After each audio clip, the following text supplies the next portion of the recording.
Hindi stories. सच्ची बहादुरी का इनाम। एक घना जंगल था जहां हर जानवर अपनी समझदारी और बहादुरी के लिए मशहूर था। उनमें से एक छोटा खरगोश था जिसका नाम नन्हा था। नन्हा देखने में तो छोटा था पर दिल से बहुत बहादुर और होशियार था। जंगल में हर साल बहादुरी का इनाम नामक एक प्रतियोगिता होती थी जिसमें सारे जानवर अपनी ताकत और होशियारी का प्रदर्शन करते थे। इस बार प्रतियोगिता की एक विशेष चुनौती थी, सच की राह। इसमें हर जानवर को जंगल के एक मुश्किल रास्ते से गुजरकर उस पेड़ तक पहुंचना था जहां इनाम रखा हुआ था। नन्हा इस प्रतियोगिता में हिस्सा लेना चाहता था पर बाकी जानवरों ने उसका मजाक उड़ाया। सबने कहा, तू इतना छोटा है, रास्ते में ही थक जाएगा।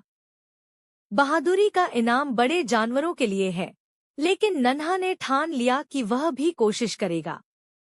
जैसे ही प्रतियोगिता शुरू हुई, सारे जानवर तेजी से दौड़ने लगे। रास्ते में बहुत सारे कांटे, पत्थर और पेड़ थे, जिनसे बचना मुश्किल था। बड़े जानवर जल्दबाजी में दौड़ते चले गए, पर नन्हा ने हर कदम सोच समझ कर रखा। उसने नजदीकी झाड़ियों और पेड़ों का सहारा लिया और धीरे धीरे आगे बढ़ा। रास्ते में उसे एक घायल चिड़िया मिली।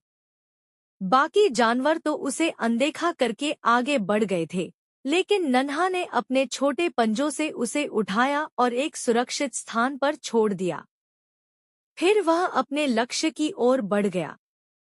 रास्ते में उसने एक घायल हिरण की मदद भी की। आखिरकार नन्हा सबसे आखिरी में उस पेड़ तक पहुंचा, पर उसने हर बाधा को पार कर लिया था। जब इनाम देने का समय आया, तो जंगल के राजा शेर ने नन्हे की बहादुरी और दया की सराहना की। शेर ने कहा, सच्ची बहादुरी का मतलब सिर्फ ताकत से नहीं, बल्कि दूसरों की मदद से है। नन्हा, तुमने अपनी सूझबूझ और दयालुता से सच में बहादुरी का सबूत दिया है। नन्हे को बहादुरी का इनाम मिला और बाकी जानवरों को उसकी सच्ची बहादुरी से प्रेरणा मिली। कहानी का सीख। सच्ची बहादुरी केवल ताकत में नहीं, बल्कि समझदारी और दया में होती है।